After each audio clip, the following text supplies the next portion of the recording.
poeta Domingos Pellegrini, escritor renomado paranaense, vencedor de vários prêmios e cronista da Gazeta do Povo, tem um currículo muito bom, muito interessante, e nós sempre, né, temos essa ideia de sempre trazermos palestras acadêmicas, científicas. Agora a gente está trazendo as pessoas para nos fazer pensar diferente. Esta visão diferente é uma visão importante para todo ser humano e para nós farmacêuticos também. Então, nós vamos deixar essa palestra disponível no site do Conselho a partir do ano que vem, como boas-vindas de ano novo, sabe, poeta Domingos Pellegrini? É um prazer tê-lo aqui conosco, sinta-se em casa. Obrigado. Boa noite. Espero oferecer a vocês uma palestra diferente, divertida e intensa, tanto intelectual quanto emocionalmente. Diferente porque eu vou apresentar a palestra através de 40 haikais. E os 3 primeiros haikais já trazem uma história de transformação, que é o conceito, é o valor, é o requisito mais indispensável atualmente no mercado de trabalho, no mercado de invenção, no mercado industrial, no mercado de comércio e de serviços. A transformação. Vocês veem que em 30 anos nós transformamos aqueles telefones antigos, isso que vocês carregam hoje, que é um celular, uma máquina fotográfica, uma máquina de filmar, um computador, uma caixa postal, eletrônica e tudo mais. Né? Os nossos filhos se transformaram de crianças que diziam benção pai, benção mãe, a pessoas que chegam e falam, e aí cara? Né? E às vezes sabem mais do que a gente, para lidar com eletrônica, etc. As famílias se transformaram em famílias compostas. Hoje mais de 50% da família brasileira é formada de pais e mães com diferentes casamentos, convivendo com filhos de diferentes casamentos. E 36% das famílias são formadas por mulheres que sustentam os filhos sozinhas, abandonadas pelos maridos. Outra transformação que houve em relação a 30, 40 anos atrás. Então, vamos ver essa transformação aqui. O haikai era um tipo de poesia de 3 versinhos, lá no Japão, que era usado como veículo de galhofa, de pilhéria, de xiste, de piadinha. Uma pessoa via a outra e queria fazer uma brincadeirinha, né? Usava um haikai. Era um tipo de poesia que seria como se fosse uma quadrinha jocosa, né? Que a gente usaria hoje. Aí surgiu um poeta chamado Basho, que transformou o haikai num poema, um tipo de poema nobre, referindo-se sempre à natureza, aos conceitos comportamentais, às posturas, à ética, unindo ética, estética e natureza. O haikai mais famoso de Basho é este aqui, traduzido pelo baiano Oldegar Vieira.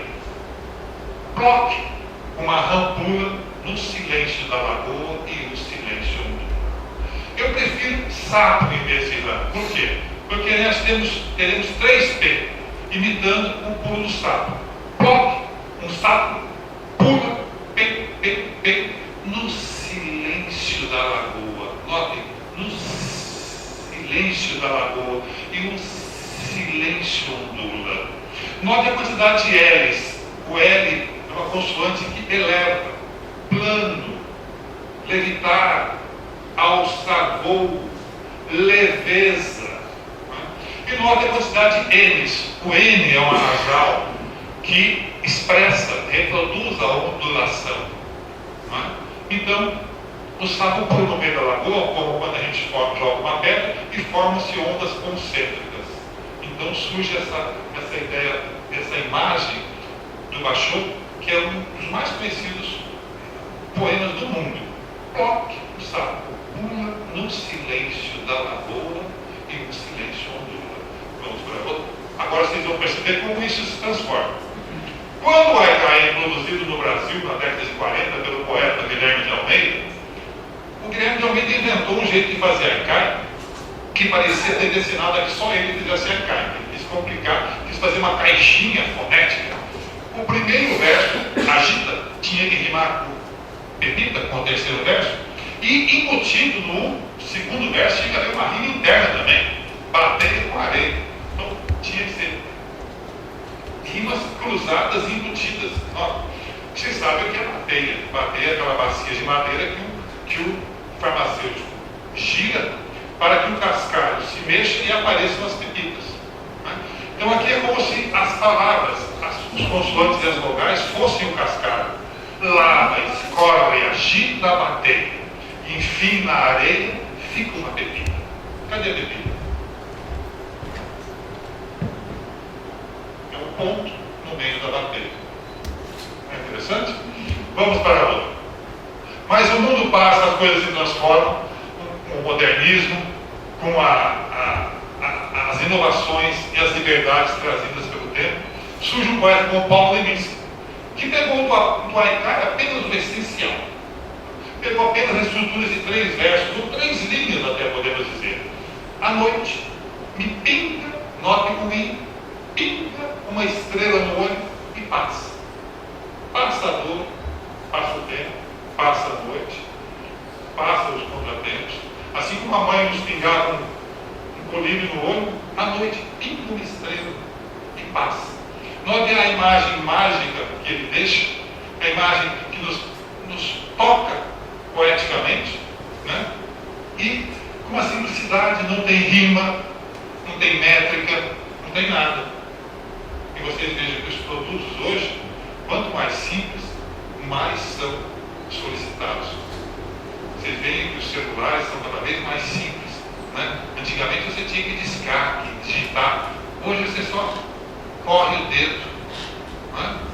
Vocês que lidam com farmácias, talvez tenham que meditar sobre isso, que as transformações devem procurar sempre a simplicidade com funcionalidade.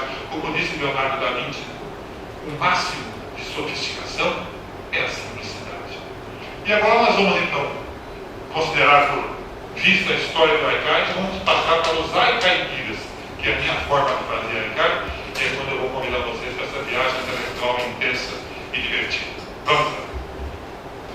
Você pensa que flor flore para quê? Flor só flore para quem vê. O conceito é simples, é auto-evidente, mas percebam que os E estão em vermelho, os O estão nesse lilás, os F estão em verde, e assim por diante. O que nós temos aqui? Nós temos um tecido sonoro, um tecido que, juntando fonemas, consoantes e vogais pelas suas similaridades, fez um jardim sonoro. Você pensa que flor pode para quê? Flor só flore para quem vê. Agora, pega uma equipe. Vocês são uma equipe. Eu estou vendo que tem gente de diferentes raças, tem gente de diferentes habilidades. Aqui deve ter gente mais tímida e menos tímida. Tem aquela pessoa que é mais atirada, mais impulsiva, e tem aquele que é mais controlado. Né? Tem aquele que é organizadinho, e tem aquele que de vez em quando quer espanar as coisas, quer dar uma bagunçada. É assim que o time funciona. Vocês já viram o time de futebol com todo mundo igualzinho? Todo mundo do mesmo tamanho, todo mundo atlético. Não, se não houver um Romário baixinho lá, talvez não saia gol. Não é? Os times funcionam pela diversidade. Ou seja, você tem o máximo de sinergia quando você junta gente diferente para fazer trabalhos em equipe. A diversidade e as diferenças, elas não são ruins, elas são o que tem de mais característica essencial a espécie humana.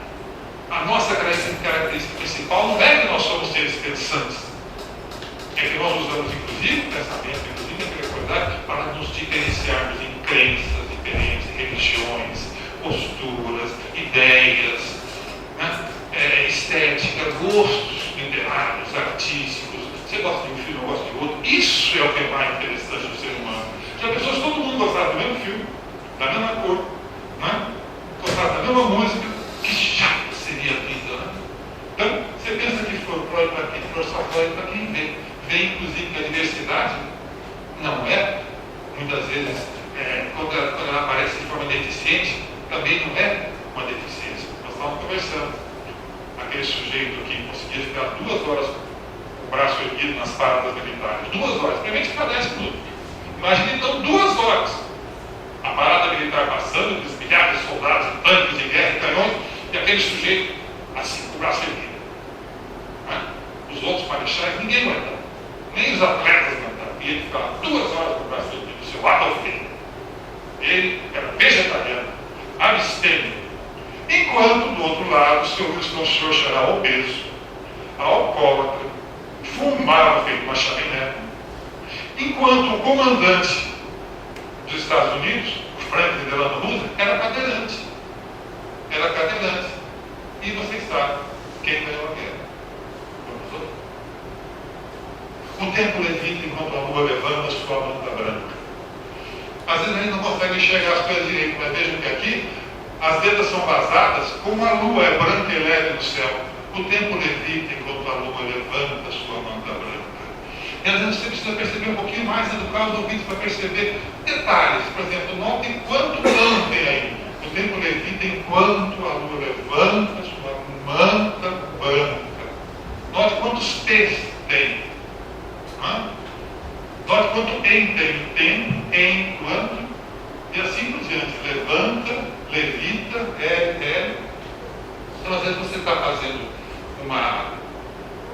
vai instalar uma farmácia, ou você vai decorar um produto, ou você vai vestir uma roupa, ou você vai fazer uma palestra. Você tem que ter noção dos detalhes, como eles se combinam para dar o recado. O tempo levita enquanto a lua levanta a sua manta branca. Aproveita bastante, amanhã está cheia, será minguante. Esse é só um recadinho, né? Tem gente que passa a vida inteira, né, correndo atrás de trabalho, de horários, compromissos, relógio, esquece de ver uma lua no céu. Eu, quando mudei para a chácara, eu não vi a lua, eu morava em apartamento, para ver a lua, tinha que botar a cabeça fora da janela. E às vezes tinha outro prédio na frente, mas a lua só passava lá em cima, né, entre um prédio e outro. Agora eu vejo a lua, eu aproveito mais os momentos. Eu gosto muito de suar, ficando na chácara, e sentir o suor escorrendo na pele, e sentir o suor secando. E a brisa quando bate é tão gostoso. E quando você está de macacão, e sua bastante, o macacão molha ali, fica fresquinho. E quando você trabalha, chega em casa no fim do dia e tira o sapato, como quem tira uma toca, como quem tira um animal da toca, né? Depois tira a meia, né, do pé, né? Aí mexe os dedos, uma coisa tão simples, né? Um momentinho, mas tão bom, né? Um momentinho tão bom. Eu fico pensando, será que gente que ganha 2 bilhões de dólares por hora, tem gente que ganha 2 bilhões de dólares por hora, os maiores magnatas não ganham isso. Será que quando eles fazem isso, eles têm mais prazer que a gente? Não. Porque eu mesmo, a gente tem 5 dedos, nós temos 5 dedos, a meia, muitas vezes é semelhante à nossa meia, o suor é semelhante, ou seja, há coisas, prazeres da vida, que são às vezes os mais genuínos, os mais gostosos, e não custam mais. Custam só você ter consciência, você aproveitar bastante. Aproveita essa cheia, que amanhã já será minguante.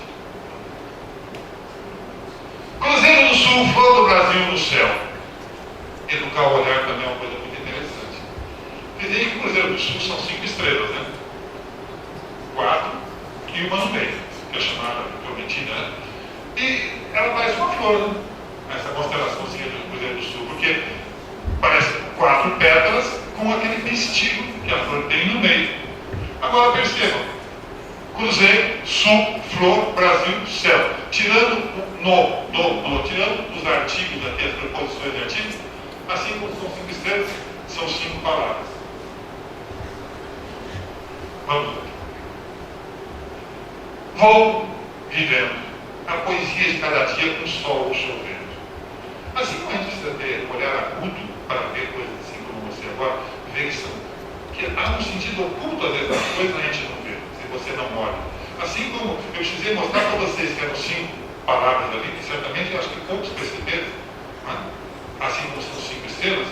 Aí também você está numa loja, você está recebendo alguém no seu consultório, no seu escritório, e entra a pessoa, e você não percebe a pessoa. Você está lá sentado, né? Você mal levanta o olhar, pisando, próximo, né? E a pessoa entra. E às vezes é uma pessoa que está caminhando assim. Ela é tímida e insegura. Você tem que sorrir para ela e falar, pois não. Às vezes é uma pessoa que chega assim. Ela não é tímida e insegura, é o contrário. Então essa você tem que falar, pois não. Dá um leve Ou seja, se você não lê a pessoa, você já está em desvantagem. Você vai entrar numa relação desvantajosa, você não estará no controle da situação. E aqui o que nós temos? Nós temos uma simetria. Assim como as pessoas podem ser lidas, aqui vocês podem ver uma simetria. Voo com o sol, vivendo chovendo, poesia dia, nós temos tudo simétrico. E ao mesmo tempo, há uma mensagem dizendo que chova ou faça sol, eu vou vivendo. Viver é bom apesar das adversidades. Quem reclama só perde tempo. Gente que fala, essa chuva veio fora de hora, mas que hora você quer levar isso?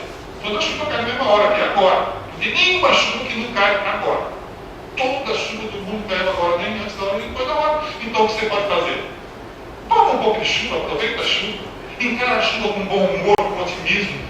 Chuva boa, está regando as plantas, está alimentando os animais. O boi que eu vou comer amanhã em forma de bicho, está comendo caminho agora, graças à chuva. E assim por diante. Se você encara a chuva com otimismo, você encara cada dia com otimismo, a vida fica melhor. A Dalva, minha mulher, sempre fala, né? A melhor coisa para a gente reclamar na vida é nada. Reclamar de nada. Não quer ser melhor reclamar de nada, nunca, de coisa nenhuma. Não reclamar, não criticar, a vida fica muito melhor. Pronto. E aí você chega a uma plenitude quando você para de reclamar, de manipular, de criticar. Você começa a se concentrar na paz, que é estar em silêncio consigo mesmo, estar em paz, estar simples. Note que esse poeminha é feito só com A e E. Paz. Nada para frente, nem para trás. Para frente sem ambições, sem sonhos desimpedidos. Né? Para trás, sem remorso, sem arrependimento, sem amargura. Eu não sabia o que era vegetação. Eu achava que o preconceito é mal doença mental, vocês sabem? Mais até do que a depressão. Eu achava que eu era doente mental, era preconceituoso. E é difícil desequilibrar, porque a gente desse nível de diversos preconceitos e ganha novos preconceitos. Eu achava que meditação era uma coisa mística. É difícil, não sei o quê, meditação. Não, isso não, meditação é simplesmente silenciar essa máquina infernal que a gente tem na cabeça, chamada mente, que fica inventando coisas, pensando coisas o tempo todo. Tem gente que acha que o psicólogo acha que a gente pensa 100 mil pensamentos por dia, outros acham que é 50 mil, mas que fosse 20 mil, né? É muito pensamento. A gente fica enchendo a cabeça de coisa. E às vezes não resolve nada. Às vezes resolve se você limpa a mente. Não pense em nada, substitui o senho, deixa os pensamentos passar como se fosse Paulo correndo com uma correnteza, deixa eles cair na correnteza, na cachoeira lá embaixo, não fixe o pensamento em nenhum, deixa aí, deixa a mente ser limpada. E às vezes é tão bom, e depois vem aquela ideia que você precisava, aquela solução que você procurava, aquele insight, ou pelo menos nem aquela tranquilidade que deixa teu coração melhor, tua mente mais limpa e mais poderosa. Paz. Nada para frente, nem para trás. Às vezes a melhor coisa que você pode fazer por você e pelo mundo é não se preocupar com nada, pelo menos nos últimos momentos. Você vai renascer, vai se tornar uma pessoa virgem de novo. Esse poema foi feito pelos meus amigos políticos. Eu fui comunista lá no começo da vida, né? Queria ser guerrilheiro e tudo. E meus companheiros também, companheiros de partido. O Zé Dirceu, o ex-ministro Zé Dirceu, foi meu companheiro de partido. Nós pertencemos à dissidência do Partido Comunista, ele era o líder estudantil nacional da nossa dissidência. Hoje eu me vejo bem distante do Zé Dirceu, em termos de ideias, de atitudes, né? Mas nós somos companheiros lá. Mudamos. Ele para um rumo, eu para o outro. A gente foi mudando. Mas houve aqueles que não mudaram. Houve aqueles que ficaram sempre achando que o mundo era aquele, que Marx era mais certo, que Lenin era bom, que Fidel era um ídolo, enfim, que o capitalismo é uma praga, uma desgraça, e não mudaram. Mas eles foram mudando numa coisa, foram ficando cada vez mais amargos, cada vez mais ansiosos, matando o governo em mesas de bar, a golpe de cerveja, tentando matar o governo a custa de ressacas, de falar mal, de criticar, e não propõe nada. Né? E foram desistindo de viver praticamente. Então, esse poema, Tantos desistiram cedo. Tarde demais pensar e anoitecer. Tarde demais para mudar, tarde demais para tentar ser otimista, tarde demais para evoluir. Cedo, tarde, noite. A gente precisa evitar essa amargura que nos faz anoitecer e perder a vida em vida. Vamos ouvir. Confusas como eu, profusas como flores, tantas formas de Deus. Note que eu está contido em Deus. O taoísmo diz, o Tao, que é um livro escrito por Lao Tse, que tudo é Deus. Desde a minhoca até a estrela, tudo é Deus. Tudo está vivo. A física quântica comprova isso. Tudo está vivo, tudo palpita, tudo é energia. E Jesus falou, eu sou o Filho de Deus, somos todos irmãos. Ele não colocou Deus distante dele, eu sou o Filho, portanto tem a mesma natureza de Deus. Não é? Sou da mesma carne, do mesmo Espírito de Deus. Deus não está fora de mim, está em mim. Jesus foi o primeiro a não só dissociar, separar igreja e Estado, dar a César de César, dar a Deus de Deus, como foi o primeiro a unir carne e Espírito, a unir gente e Deus, gente e divindade. E eu, quando mudei na chácara, acostumava a pensar que flores é aquilo que a gente planta em vasos, põe no jardim, aquilo é flor, né? Põe adubo, compra em floricultura, isso é flor. Mas aí eu comecei a cuidar da grama, eu notei que nascia erva daninha, o que nós chamamos de erva daninha. Aí, ajoelhando para arrancar essas ervas daninhas, eu descobri duas coisas. Primeiro, que elas não são tão daninhas, não fazem tão mal. Você vai rodando a grama domina elas ficam por ali, não fazem mal para ninguém, e elas têm florzinhas também. As florezinhas, umas azuisinhas, outras roxinhas, uma amarelinha, uma vermelhinha. Tem florezinhas, e com uma lupa eu comecei a notar que são florezinhas muito bonitas. Aí eu percebi que, claro, essas coisas todas têm que existir. São confusas, às vezes, nos parecem pequenas, nos confundem, e são tão profusas, são tantas, mas são todas formas de Deus. E aí, um amigo meu que é engenheiro agrônomo foi visitar a chácara e falou, a chácara está bonita, hein? Eu falei, pois é, tem a cara do mato. Ele falou assim, mas deixa um pouco de mato. Por quê? Eu falei assim, se você deixa um pouco de mato aqui e ali, você vai ter defesas naturais, vai ter lagartas, vai ter bichinho que come lagarta, vai ter, enfim, você não vai ter pragas, você vai ter diversidade. O mato atrai, cultiva a diversidade. Se você quer ter doenças nas plantas, é só cultivar um tipo de planta só. Deixa só gramas da ver que um dia ela morre. Então a doença ela não é nematóide, ela está fraca, ela está sem diversidade, ela está sem resistência, ela não tem contra quem resistir. Olha que interessante, são todas formas de Deus. Então a gente pensa em, como agora recentemente o governo pensa em disciplinar a imprensa, né? A imprensa que a Cristina Kirchner está querendo fazer lá na Argentina, disciplinar a imprensa. Todo regime que é meio totalitário, quase todo mundo está no poder, acha que a imprensa tem que ser controlada, calada de algum jeito. Mas olha, a hora que você cala a imprensa, começa a sua própria decadência. Você não vai ver os seus erros, o governo não vai ver os seus erros, o governo vai começar a fechar os olhos para um monte de descalabros e desmandos, vai estar prestando a sua própria decadência. Vamos para outra. Isso aqui eu fiz com meu filho, é uma brincadeira. Meu filho tinha 3 anos, o Jerônimo, e ele foi para a praia. Né? E ele ficou encantado quando ele viu o mar. Então a onda vinha e voltava, e ele começou a acompanhar a onda, né? Ele começou a acompanhar a onda, indo e voltando, e ele não percebeu que, conforme a onda subia, ele foi subindo, ficou mais ou menos 1 hora fazendo isso. Aí tinha uma mureta atrás, de pedra, onde acabava a praia. Né? Na hora que ele bateu a ponta da mureta, ele olhou assim, assustado. Para mim, ele viu, filho, você veio subindo. Eu falei assim, pai, eu trouxe o mar. Ele pensou que ele tivesse trazido o mar. Né? A onda lambe o pé, e meu passo para trás, traz a maré. É apenas uma brincadeirinha, vocês sorriram um pouco. Vamos. Essa aqui é para minha tia Olga. Quando meu pai e minha mãe se separaram, dos nossos 7 aos 14, meus 7 aos 14 anos, a minha mãe foi morar em Assis, que é perto de Londrina, no estado de São Paulo, porque lá moravam minha avó e minha tia. Ela foi para ter amparo da segurança, naquele tempo, uma mulher descasada, era um estigma, né? A mulher descasada, separada, aquilo é como se E ela chegou lá, alugou uma casa, né? A primeira coisa que fez foi pintar a casa e tudo, e trouxe, mandou trazer de Londrina de táxi, olha que coisa chique na época, né? O Zé Gomes era um taxista que tinha ponto em frente à pensão dos meus pais, e ela mandou o Zé Gomes trazer de táxi os 6 vasos que ela tinha, 3 de samambaia e 3 de aveia.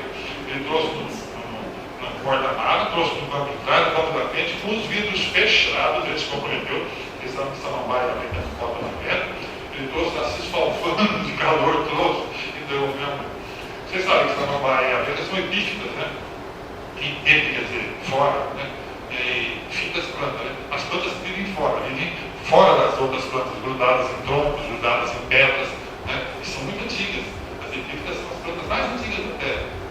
A sucessão vegetal começou com os musgos, depois os líquens, depois as epífitas. E por isso mesmo elas são muito sensíveis. Elas têm uma sensibilidade aguçada pela ancestralidade. Elas são muito antigas, muito sensíveis. Desde que eu comecei agora, e a tia Olga chegou em casa. Né? Telefonou que ia, Maria, eu vou visitar você. Minha mãe tinha comprado telefone, que era outra coisa chique naquela época, né? Com esse telefonão preto, né? Que se entrasse no ladrão, você podia bater o telefone para a cabeça dele, você tinha que dar um ladrão, apesar que era. Ela chegou para visitar minha mãe, entrou em casa. A primeira coisa que ela fez, uma samambaia na varanda, ela falou assim: Maria, que samambaia linda. Passou uma samambaia, depois das aventas, ela elogiou uma por uma. A hora que ela saiu, 1h30 depois, de tomar chá, com um bom bar, a avenca já estava bem murchinha. Assim. E a samambaia já estava também mesmo. No dia seguinte, a avenca tinha secado e a samambaia estava murcha. Entendeu? O poder do pensamento negativo, o poder de ter a mente humana. Né? Aí, quando a minha tia, mais 2 vezes ela foi visitar a gente, minha mãe falava: esconde as plantas, eu tenho que rodar tudo aquilo para voltar de novo, né? As plantas, esconde na garagem, trancava lá e recebi minha tia: oi, Olga, tudo bem? Então, tem visita que nem senta, tem visita que canta, tem visita que seca. Pronto. A paz de descascar uma cebola a chorar. Esse é um arcaico competista em que ele procura imitar o movimento, a ideia que ele transmite. É como se tivesse uma faca cortando os versos. Descascar uma cebola a chorar. Esse ar é lá de cebola e a composição lá ao mesmo tempo. A paz de descascar uma cebola a chorar. Mas lembrar o poema do Pablo Neruda, Ode a Cebola, é um poema muito bonito, né? Ele fez uma série de odes. Ode a uma castanha no chão, ode ao filho, ode ao dicionário, ode ao pássaro sofrer, ode a uma pedra na trilha, para mostrar para as pessoas que nem só as coisas solenes e muito pomposamente bonitas são dignas de poesia. A poesia está em tudo que você olhar, com poesia no olhar. E ele não fez esse poema para a cebola, em que ele fala assim, que a cebola é o pão dos pobres, e a cebola é como se fosse uma série de cúpulas que vamos descascando até que chegar naquela última cebolinha que dentro, que faz uma lágrima, ele chama de preciosa lágrima da terra.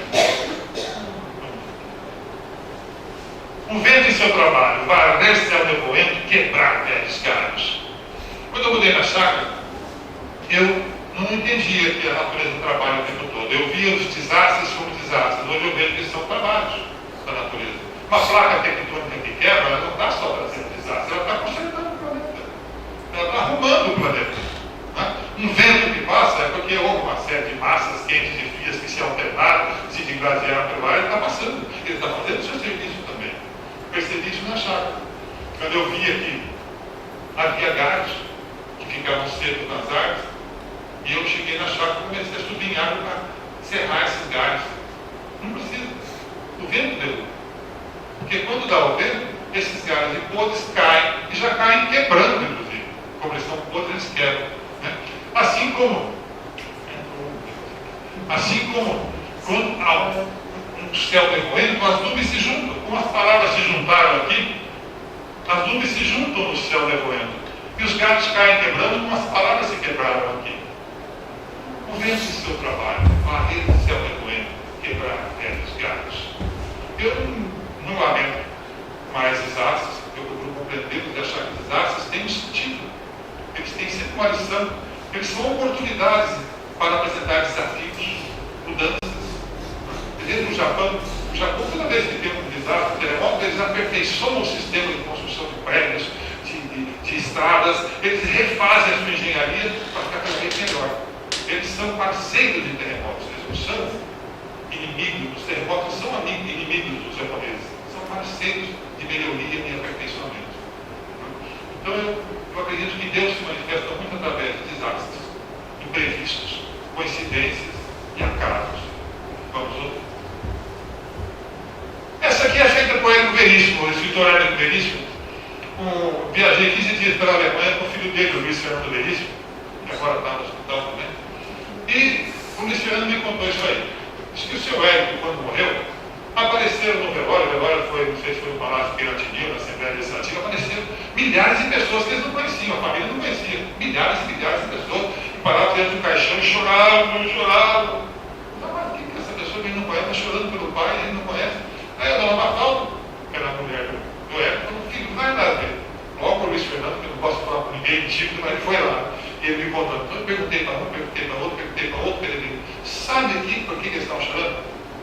Porque meu pai escrevia todo dia de tarde, de manhã. Escrevia de manhã e de tarde e saía andando para esclarecer. Ele andava sempre 10 quilômetros, uma hora para o sul, uma hora para o norte, para o oeste, para o leste, passando pelos bairros, em volta de casa. E ele levava um caderninho na calça para anotar uma ideia ou outra, e todo mundo que ele via ele cumprimentava: boa tarde, boa tarde, boa tarde. Não falava com as pessoas, só cumprimentava. Quando ele morreu, as pessoas viram a foto dele na televisão, foram todas no velório cumprimentar o homem que as cumprimentava. Foram levar um adeus ao homem que as valorizava, que lhes dava todo dia um alô, um boa tarde, um olhar, um sorriso. Por isso que as palavras aqui estão todas com maiúsculo, como se fosse nome de gente, cada um. A todos cumprimentos. Nada me custa. Só minha mãe. Vamos aqui. Eu sou tão infantil, eu sempre quis morar em Solta, não tem Solta no Brasil. Olha que tão trocadilho imbecil aqui, como estou trocadilho. Soltão com Solta. Mas eu sempre fui criado com Pato Donald, Luluzinha, aquelas revistas, aqueles gibizinhos antigos, onde tinha muito sótão, que são revistas que vêm do hemisfério norte, onde as casas têm sótão, como aqui em Portugal, que é frio, no Rio Grande do Sul, Santa Catarina já começa a ter sótão. Mas no norte do Paraná não tinha sótão. Eu achava aquilo lindo. Isso aqui é para vocês verem o que é ilusão na cabeça da gente. A gente se ilude com coisas que às vezes são pura bobagem. Meu amigo meu que agora passou 4 anos no mesmo país para Miami, ele voltou depressor. Ele é meio mulato claro, ele foi destratado, ele sofreu racismo. Tinha loja que ele entrava, ficava um atendente lá, de vez ele ia roubar, inclusive porque outros brasileiros roubaram antes. Pegou fila para isso, fila para aquilo, tudo muito caro, mas ele detestou. Mas assim, se eu soubesse que Miami era isso, eu tinha ido, sabe para onde? Para Bonito, tinha ido para Pantanal, não para Miami, eu sei 3 vezes mais, foi uma droga. Era uma ilusão, era uma simples ilusão. 5 anos, fui para a Alemanha em 1986, primeira vez que fui para a Europa. Eu louco para ver sótão desse negócio, tão interessante. Aí fiz questão de ver sótão. Se entra no sótão, a primeira coisa que você vê é que você consegue ficar em pé no meio do sótão. Para os lados você tem que ir abaixando, porque o sótão vai diminuindo. A cama, ela tem que ser enfiada ali. Então se você deitar na cama e acordar de repente, você baixa a cabeça e você vai por teto. Se você tem um criado burro, um armáriozinho, ele tem que ser triangular para caber ali. Então você vai perder um pedaço do seu sótão. E assim por diante. E no frio, gela, porque está do lado do telhado que fica neve. E no calor, é um forno que está do lado do telhado que bate o sol. Ou seja, sótão só serve para quê? Para contar história, para guardar tranqueira, para botar parede de vem visitar de repente, e assim por diante. Sótão infantil, simples morrer, sótão não tem sótão no Brasil. Vamos outro. Quando eu fui morar no Chácara, outra ilusão, você vê o que é ansiedade, a gente faz muito isso. A gente compra um brinquedo novo, um celular, a gente compra uma máquina, um carro, eu tive ansiedade já, por exemplo, de ter uma nova chácara para lá, para dar uma chácara na beira do rio, para poder pescar, vamos devagar, deixa eu passar com sua onda de pesca, ainda vamos ver. Realmente a onda de pesca passou, se eu tivesse comprado uma chácara na beira do rio, eu teria pago um dinheirão, ia estar lá com aquele trambolho, com um caseiro morando, problema trabalhista, deslocamento, e não ia usar, porque a mania da pesca foi passando. Era uma ilusão, uma ansiedade. E nem quando nós chegamos na chácara onde eu moro atualmente, tinha uma mangueira e um abacateiro. E um pé de maracujá que tinha 3 caules, grossos assim, devia ter 10 anos. Aquilo subia e tomava a mangueira e o abacateiro, né? Para dar aqueles maracujazinhos redondos, são amargos. Né? Não é que são amargos, precisa de muito açúcar para ter aquele suco. Né? Mas eu, naquela ansiedade, naquela euforia de novo chacareiro, né? Comprei um bambu, fui numa outra chácara, consegui cortar um bambu comprido, né? Adaptei aquele pegador de ferro na ponta, né? Para puxar a fruta, e estou lá puxando aquelas frutas, né? E pisava, né? Tinha uma caída assim, já meio secas, né? Enrugadas, pisava na cabeça, pegava aqueles outros, né? E notava como é difícil você colher maracujá, porque o pedúnculo dele, aquele capim, é muito duro. E você pega aquilo, você enrosca e não sai. Estava fazendo isso aí o João, que era um misto de jardineiro de carroceiro, que trabalhava lá fazendo umas limpezas, olhou para mim e falou assim: ô, seu Domingo, mas por que o senhor está querendo pegar o maracujá lá em cima? Eu falei: não, porque fazer suco e tal. Ele falou assim: mas esse maracujá, mesmo quando está amarelo, ele está muito azedo ainda. O maracujá bom é quando ele cai enrugadinho, aí ele está maduro, é isso que o senhor está pisando aí. Deixa assim, não colha maracujá. Quando fica maduro, eles caem. Só toca bem uma horta quem está em horta. Você já viu aquele chefe que tem problema em casa, né, que está com filho, que está com problema de droga, está brigando com a mulher, ele comprou um carro e não consegue pagar as prestações, ele chega no trabalho, puto da vida, né, querendo dar chute na sombra. Né? Todo mundo, ele não está em ordem, então não vai tratar as outras bem. Né? Quando a gente não está em ordem, a gente não faz coisa direito. A gente tem que estar em ordem aqui dentro, coração alinhado com a alma, com o corpo. Né? Então eu mudei para a chácara e quis fazer uma horta. Eu sempre tinha tido aquela ansiedade, aquela ilusão de fazer uma horta. Eu arranjei livros em inglês que ensina, aguei bem aquilo, né? Botei um aspersor para deixar o solo bem úmido e fui para uma semana calculando para remover a terra 40 centímetros, passar a terra de baixo para cima, de cima para baixo, misturando com adubo químico, com adubo orgânico e humus de minhoca, fiz aquela coisa maravilhosa. Era um octógono, né? E um octógono com trilhinhos de tijolo no meio para poder pisar e compactar a terra, né? E plantei rabanete, plantei alface, plantei isso, plantei beterraba, né? Achei lindo aquilo, né? Aí começou a emergir, mal começou a emergir as plantinhas, parece que é a música do Raul Seixas, todo bicho vem para cá.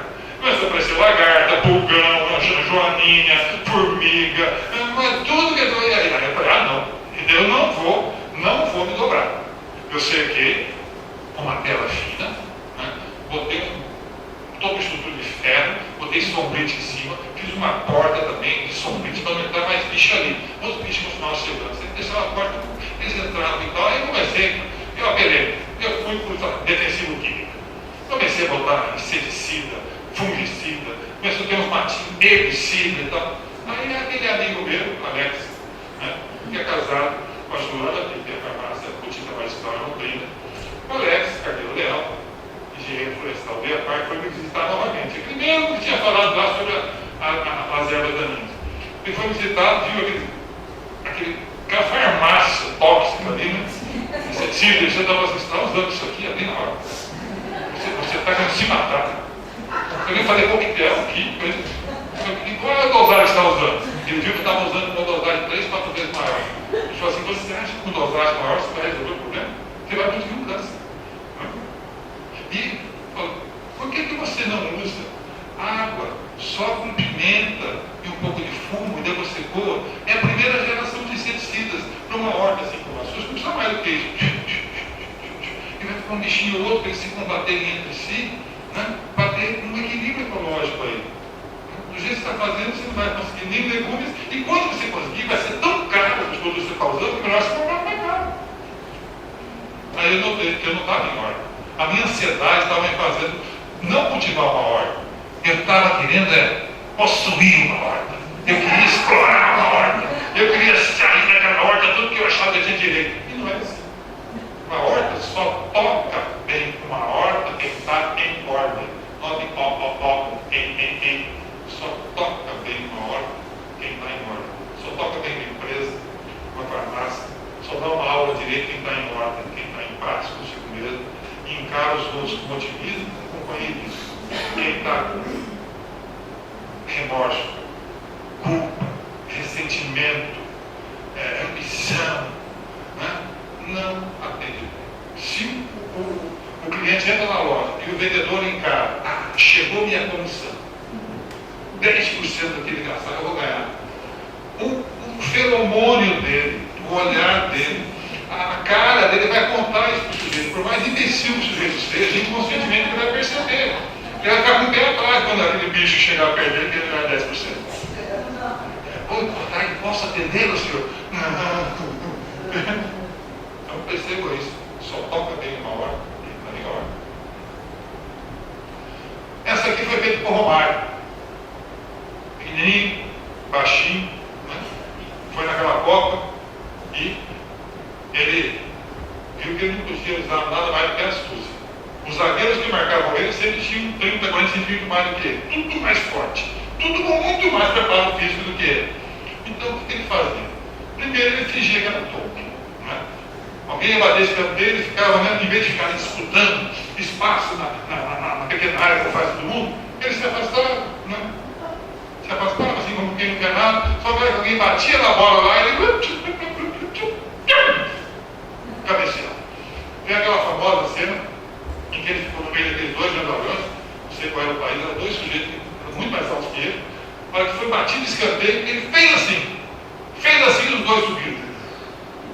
Na hora que começaram a descer, ele subiu e cabeceou. Aí a cena falou que ele saiu da cena, os dois, dando risadinha. Tua astúcia é a tua taça.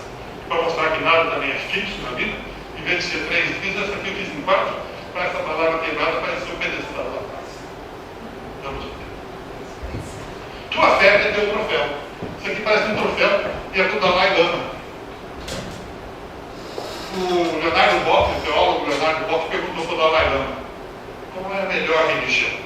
O Dalai Lama é líder espiritual do brahmanismo tibetano e também é o dirigente estatal do Tibete, um país que foi invadido pela China. Então, Leonardo Boff, qualquer ouvinte pensaria que ele vai puxar a sardinha para a brasa dele, dizer que o cristianismo é bom, há muitos cristãos no mundo, os espíritas são bons, né, os muçulmanos, mas o brahmanismo, né? Não. Ele falou, a melhor religião é a que te faz feliz. Ele tirou o foco das religiões e colocou o foco na pessoa. A melhor religião é a que te faz feliz. Ele foi mais do que estadista. Ele foi um iluminado. Que ele iluminou a pessoa com ela mesma, ele deu valor para a pessoa que fez a pergunta. A melhor religião é que te faz feliz.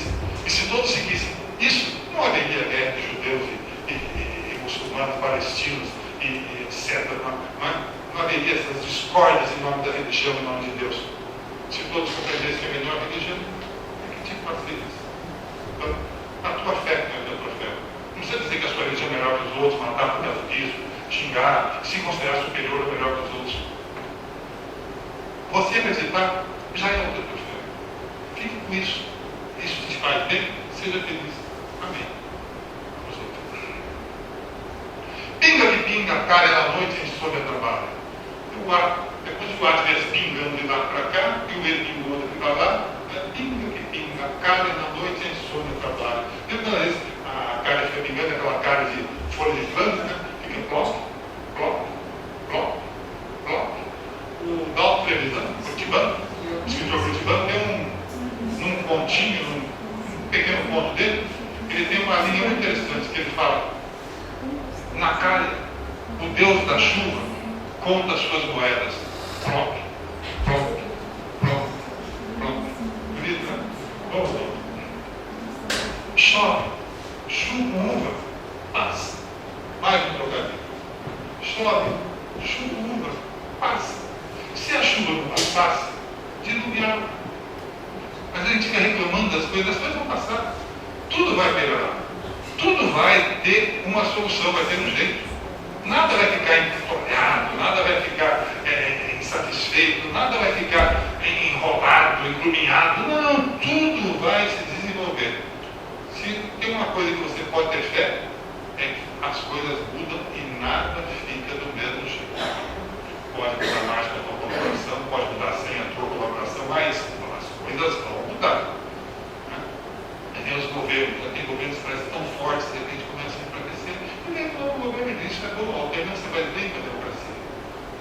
tem artista que vai naquela onda, né? Daqui a pouco vem outro artista que eu acho que é meio esquecido, depois volta, depois do tempo. Assim é a vida, tem ondas. Né? Se a chuva não passasse, diluviava. Tu tens talento para ler o lento crescimento dos cactos? Note o tu, cactus, ento, talento, quanto em. Quando eu casei, minha primeira mulher, a Elise, nós tínhamos uma mania de ter cactos. A gente ia nas feiras, comprava aqueles cactos enxertados, né? Tem aquela coroinha, né? Um cacto verde, com aquela flor de cacto em cima, e compramos tinha logo uns tempos, a gente tinha uns 50 ou mais. E começamos a cuidar daquilo e regar. Muitos deles a gente mantinha na sombra, dentro de casa, e regando quase todo dia. A ansiedade faz a pessoa ficar burra. Né? Eu sabia que cacto gosta de coisa de secura, mas ele regava. Só um pouquinho, né? Só hoje, né? Amanhã de novo. Né? Bom, os cactos apodreceram, os cactos não deu nada. Aí nós passamos a colocar os cactos no sol, plantando nos jardinzinhos de volta da casa, nos vasos da fora, mas mesmo assim eles não iam para frente. Eles não davam aquelas florzinhas que pensavam que ia dar, que ia dar novos brotinhos, né? Porque a gente estava com pressa. A gente está pensando que cacto é o quê? Que é a capim que cresce por minutos, por uma chuva, não é? Aí nós fomos viajar. Nós passamos 2 meses fora. Nós fomos para a praia, depois fomos para outro lugar, deixamos lá uma pessoa cuidando da casa, voltamos 2 meses depois. E o cacto mais sem vergonha que a gente tinha plantado, na árvore, nós plantamos lá perto da casinha do cachorro, ele tinha crescido e estava dando uma flor. A gente estava muito ansioso. A gente não estava vendo os cactos, a gente estava vendo a nossa pressa. A gente não queria flor de cacto, a gente queria que o nosso desejo se realizasse. Tu tens talento para ver o lento crescimento dos cactos, então você olha para o filho, você não vê. Porque você está tão com pressa que você não vê que ele tem uma flor embutida. Você quer apressar. Pô, ele sabe da vida. Você tem que tomar cidade. Então, às vezes ele tem um ritmo lento. Ele precisa de elogio. Das mínimas coisas que fazem esse elogio. Ele precisa de apoio, de estímulo. Precisa de variedade de estimulação. Dar várias coisas para ele fazer. Aí, quem sabe que vai florir. Agora você fica falando, ô por isso, tem que correr na vida, pô, mas você não ganha dinheiro, você tem que trabalhar, você não vai estudar, não vai trabalhar, você vai se dar vida. Ué, não gosta de trabalhar, não gosta de estudar, quem sabe vai ser político.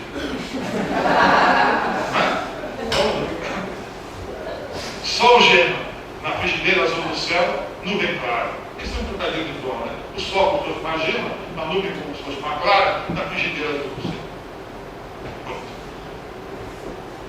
Qualquer idade é idade.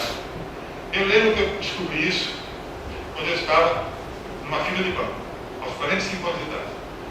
Naquele tempo não tinha leis contra as filas de banco. Eu entrei na fila do banco, estou ali, fiquei mais de 1 hora e tal, até que fui atendido.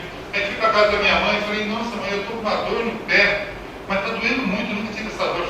Minha mãe fazia cura pela mão, ela fazia preces, ela falou, senta aí. Tirou o sapato, minha meia, olhou, falou, teu pé não tem nada. Acalcou um pouquinho, mas está doendo.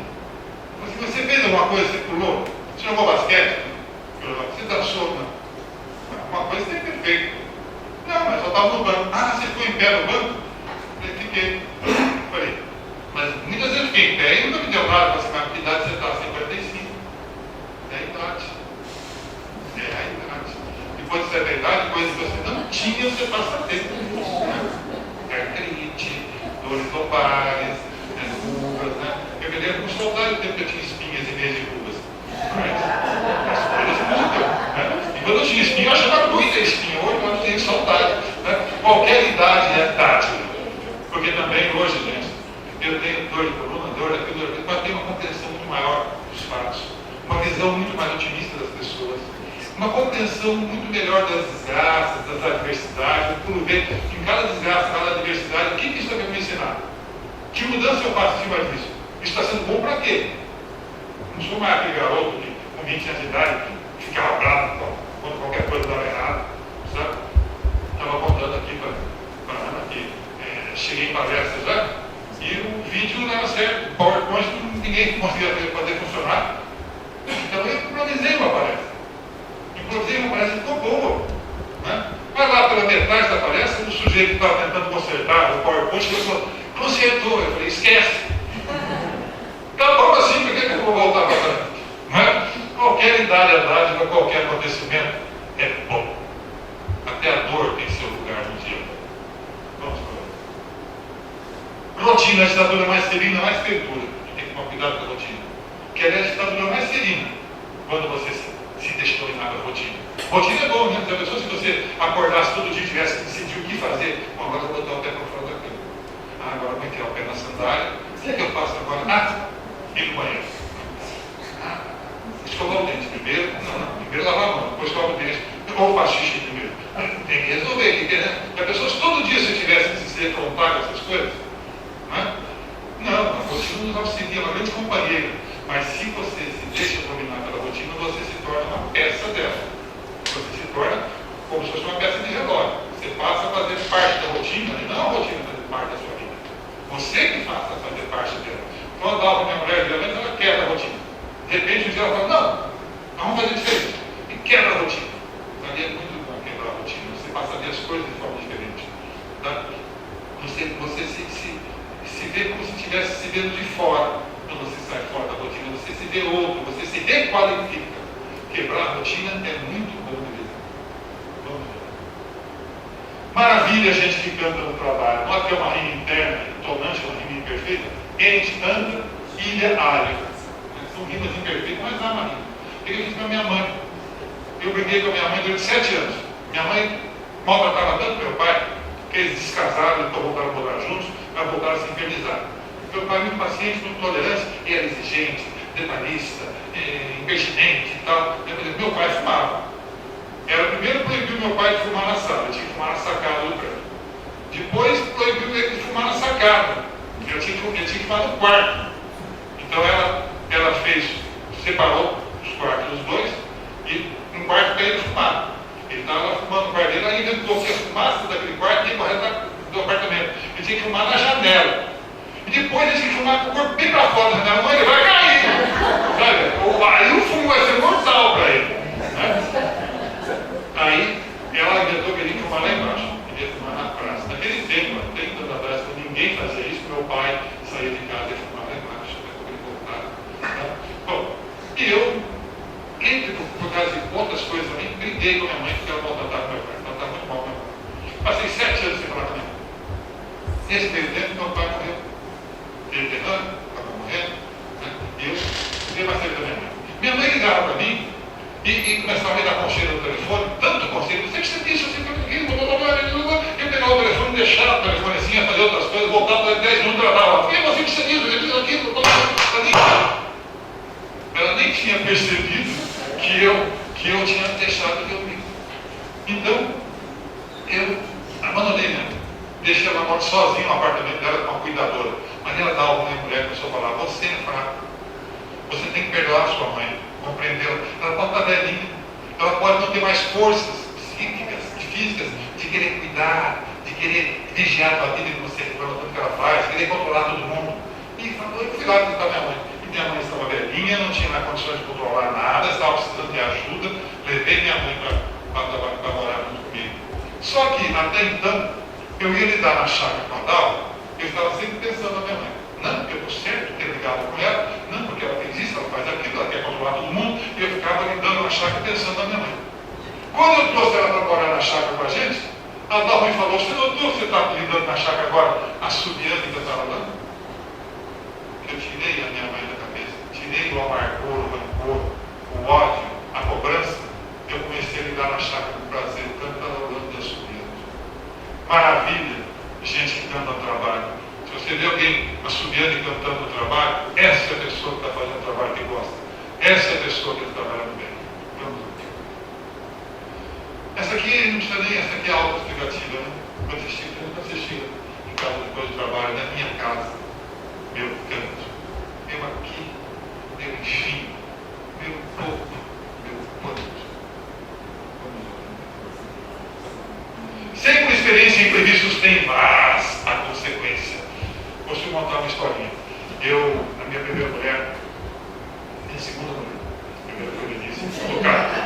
A segunda foi a Marta, com quem eu tenho um filho, a primeira tem 3 filhos, a terceira é a Dalva, que nós não temos filhos, mas ela tem 2 filhas. Então, é uma família grande e completa. Então, eu estava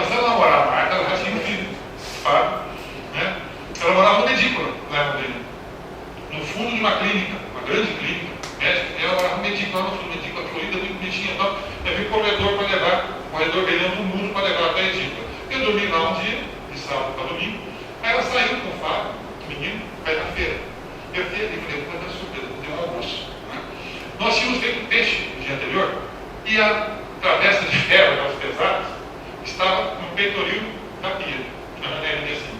Para vender a coisa que tinha um gato, lambendo, um baita de um gato montado desse, lambendo a cauda, aquele resto de peixe. Ele sai daí, malandro, ele pulou para fora. Na hora que ele pulou, ele deu uma patada na travessa, a travessa caiu. Plim, caiu em cima da torneira, aquele cano que sai na parede, arrebentou, a travessa arrebentou. E sai aquele jogo de água.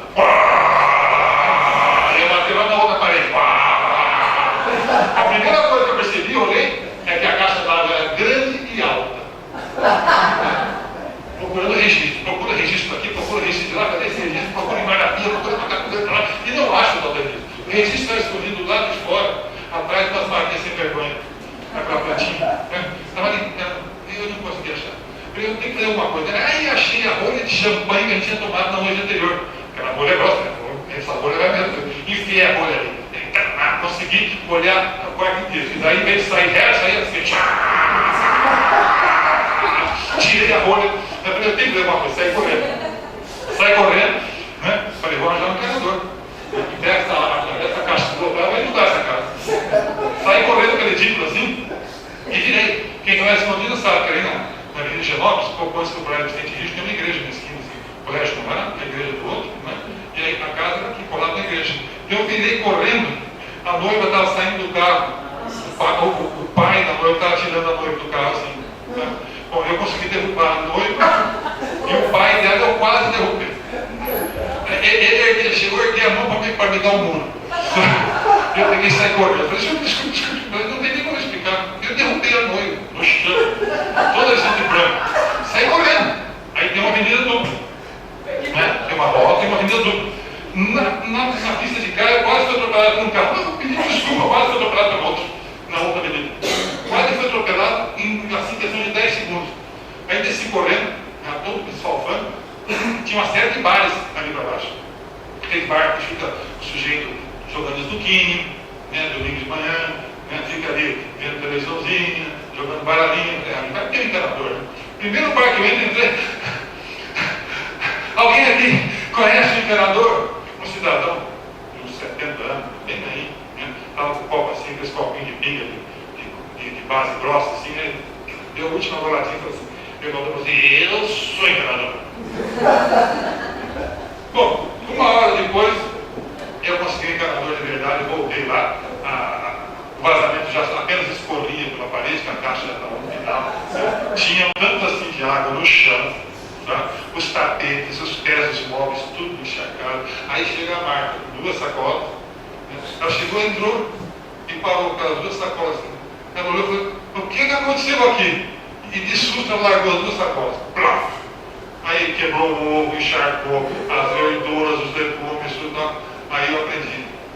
Imprevistos têm vasta consequência. Vamos junto. O orgulho de olhar teu brilho no olho do filho. Nota que LH. Esse LH se repete. O orgulho de olhar teu brilho no olho do filho. Isso aconteceu comigo, que eu tive 4 filhos e nenhum parecia que tinha a veia artística, se diz. Não tinha herdado qualquer dote artístico. Não herda mesmo. A arte é uma loteria genética. Cai aqui ou lá, ninguém sabe quando, nem quando. Não é muito mérito ser artista. O mérito que você tem é de cuidar dessa arte, aperfeiçoar e distribuir. Né? E eu não tinha nenhum filho que me desse esse prazer. Aí meu filho, o Leônidas, que depois fez letras, hoje é professor, né? Falou, pai, estou começando a fazer poesia com 14 anos. Eu olhei ele falar aquilo com um olhar tão vivo, tão alegre, e eu vi o orgulho de olhar teu brilho no olho do filho, como se fosse esse LH passando de verso para verso, como se fosse o DNA passando de geração para geração. Vamos. E aí nós fizemos, quando a Dalva e eu resolvemos que a gente ia mesmo, né, morar juntos, e formamos um casal, e tudo, fazer uma comemoração, chamamos vários amigos, dava assim uns 10 casais, e alguns iam levar, uns 2 ou 3 iam levar crianças, que não tinha com quem deixar, então, pode trazer. Mas outros estavam recebendo visitas e acabaram também levando os priminhos, enfim, tinha umas 12 crianças. E eu fiquei preocupado. Nós temos um terraço grande, né, desse tamanho aqui, né, a gente lá, com guarda-sóis, né, servindo comida no terraço, né, e aquela criançada dentro da casa correndo para lá e para cá, quebrando a casa, como no grupo. E arrasta isso, arrasta aquilo, eu fiquei da hora para lá. Deixa. Minha mulher falou, deixa. A deixa eles lá o parque de diversões deles, nós vamos ficar com nossos amigos. Não, nem a gente fica com nossos amigos, nem eles ficam à vontade. E eu só via nós na arrastado para cá. No dia seguinte, a hora que nós acordamos, fomos ver. Eles tinham arrastado o sofá pesado, tinham tirado dali e botado aqui. E não é que ficou bom no lugar? Tinha uma cadeira na sala, que eu tinha colocado para lá e para cá, e ela nunca se ajeitava no mesmo lugar, eles botaram a cadeira na varanda. E ficou bom lá na varanda. Sabe? Tinha um quadro, eles chegaram a tirar quadro das paredes, trocar de lugar os quadros das paredes. Eu falei, mas não é que ficou uma arrumação melhor do que antes? Ou seja, a gente às vezes é muito ranheta, muito organizadinha, muito chatinha com essas coisas. A gente quer zelar de tudo como se a nossa vida fosse um joguinho de armados. E não é. A gente tem que dar mesmo um imprevisto ao acaso, né? Um pouco de bagunça, sempre arruma alguma coisa. Já perceberam que o coração é o único músculo acústico do corpo, o único músculo que faz som? É claro que o aparelho fonador faz, mas ele não é um único músculo isolado, né? Ele depende do pulmão, as cordas vocais, a língua, os dentes, os lábios, para fazer esse som todo. O único músculo isolado, a única peça isolada do corpo que faz som, sem depender de qualquer outro, é o coração. Coração, músculo, acústico, em liquidação. Por que em liquidação? Porque ele está lidando com líquido. Ele pega o sangue que é líquido, né, e solta. Né? Ele suga e solta o sangue. Ao mesmo tempo ele vai liquidação. Porque cada vez que ele bate, uma vez a menos ele vai bater. Não é? Coração, músculo, acústico, em liquidação. Esse aqui é para ser falado com sotaque mineiro. Esse carme aqui é não só aquele carme indiano que a gente paga nessa vida aí, de vidas passadas. Esse carme também é a palavra calma, no sotaque mineiro. É para ser falado assim como esse comprida, é o comprida, é o adjetivo comprida, mas como o caboclo fala, comprida, porque a vida é comprida também, né? Ela não só é comprida, mas é comprida. Então, karma, assim é a vida. Quanto mais longa, mais comprida. Vamos outros. Estava no churrasco e começaram os amigos a falar. Um falando mal do Brasil, outro falando bem, tem isso, tem aquilo. O outro falando mal, falando bem. O Brasil tem tanta mazela, né? Tanta miséria, tanta coisa ruim. E o Brasil tem tanta coisa boa. Então, a certa altura, eu cansei e quis escrever, não tinha papel, não tinha caneta, não tinha nada. Eu peguei um pedaço de carvão e escrevi na parede. Então, Brasil, amo você, mesmo com tanto mas e apesar dele. As pessoas que têm filhos especiais sabem disso. A gente ama. É teu filho, faz parte da espécie humana. Nós somos a única espécie nesse planeta que socorre os feridos e mantém os deficientes. Nós somos o Stephen Hawking, aquele maior físico do mundo, que sabia que ele só mexia dois dedinhos, né? Escrevia livros, tudo na cadeira de roda, né? Só mexia dois dedinhos. Agora nem mexe mal os dois dedinhos, tá vendo? O dedinho dele imobilizado. Ou seja, ele está operando um computador com a pupila. Inventaram um computador que analisa a pupila, vê para onde está se dirigindo. Então ele movimenta o computador com a pupila. Ele continua escrevendo, continua trabalhando, tendo ideias, tendo alunos, orientando gente. Ou seja, né, a gente não tem que se impressionar com o que é ruim. Né? Ah, tal coisa tem defeito. Olha, estranho seria se nada tivesse defeito, se tudo fosse perfeito, aí não seria esse planeta, não seria a Terra, não seria essa vida. Nós teríamos anjos, né? E estaríamos onde? Mas aqui, temos isso. Brasil, amo você, mesmo com tanto mais, e apesar dele. Porque se eu quiser mudar você, Brasil, melhorar, tem que te amar antes de tudo. Ninguém vai melhorar porque não ama. Então, Brasil, eu te amo. Apesar dele, mesmo com tanto mais. Meia-noite em ponto, sol entre ontem e outro minuto. Com tanta iluminação, talvez quisesse tão bem a total escuridão. Mas você está na meia-noite, realmente você está entre ontem, né? Acabou de passar, e o minuto seguinte. Né? E com tanta iluminação, talvez quisesse tão bem a total escuridão. Eu tenho procurado, às vezes, fechar os olhos e ouvir o som que se chama de paisagem sonora. Um cachorro para cima. Que legal, vem para cá. É uma moto. Tem alguma coisa para tomar. Está batendo. O cachorro batendo. sinfonia do mundo, porque ela exige que você seja o músico e o maestro. Você tem que prestar atenção, você tem que se encantar com isso. E é uma paisagem sonora que é como se fosse uma lavagem de ar. Tá? Eu gosto muito. E eu aprendi a valorizar a escuridão. A gente é muito cheio de luzes, né? A escuridão mostra tanta coisa. Vamos lá. Por exemplo, você está quando eu era menino, eu gostava muito, né? Dias de chuva, ou quando eu ficava doente, cachumba, esse tipo de coisa, né? Tanta hora, eu tive, cachumba, tanta hora, né? Então eu ficava em casa. E aí você vê que às vezes a porta fica aberta, né? Aquela festinha de porta fica aberta, e entra aquela festa, aquela faixa de claridade. E eu ficava olhando aquilo, aqueles poeirinhas, aqueles fiapinhos, aquelas coisinhas flutuando, aí eu soprava, aquele bichinho, aí eu passava o dedo, assim, turbilhonava, né? É tão pouca coisa, às vezes, para nos deixar feliz, né? Existe tanta vida que a gente não percebe, né? Casa quieta, mas na festa, ao sol, o pó de festa. Acho que às vezes a gente tem que ser um pouco criança, conservar a criança dentro da gente, né? Negar-se a morrer, o animal e a criança que a gente tem, né? O menino e o animal que tem dentro de você, não deixa morrer, porque senão você perde muita coisa boa da vida. Tanta cigarra nessa garra de cantar. Mas são bobagens, né? Mas não se você exercer a audição. Tem dois tipos de cigarro, aquele que faz tão, e faz brrr, né? Tanta cigarra nessa garra de canta. Vamos. Por Cristo, bem ou mal, o imprevisto é normal. Esse normalmente é sobre o imprevisto, por quê? Aqui já está dizendo o seguinte: eu vejo tanta gente que monta um negócio, tá? E não percebe que o imprevisto às vezes é teu parceiro. O cara quer que tudo dê certo conforme aquele planejamento que ele fez, viabilidade econômica e financeira, tudo tem que estar daquele jeitinho. Às vezes uma coisa está errada, ele joga fora, acha que aquilo é empecilho. Não, às vezes aquilo não é empecilho. Então, tem um sujeito, um amigo meu, de Salmo da BB, pegou, só que tempo atrás, pegou um dinheiro lá no Banco do Brasil, plano de demissão voluntária, e abriu uma pizzaria. Ele abriu uma pizzaria, só de logomarca, ele pagou 10 mil reais, quase uma década. 10 mil reais no logomarca, acho que nem multinacional paga.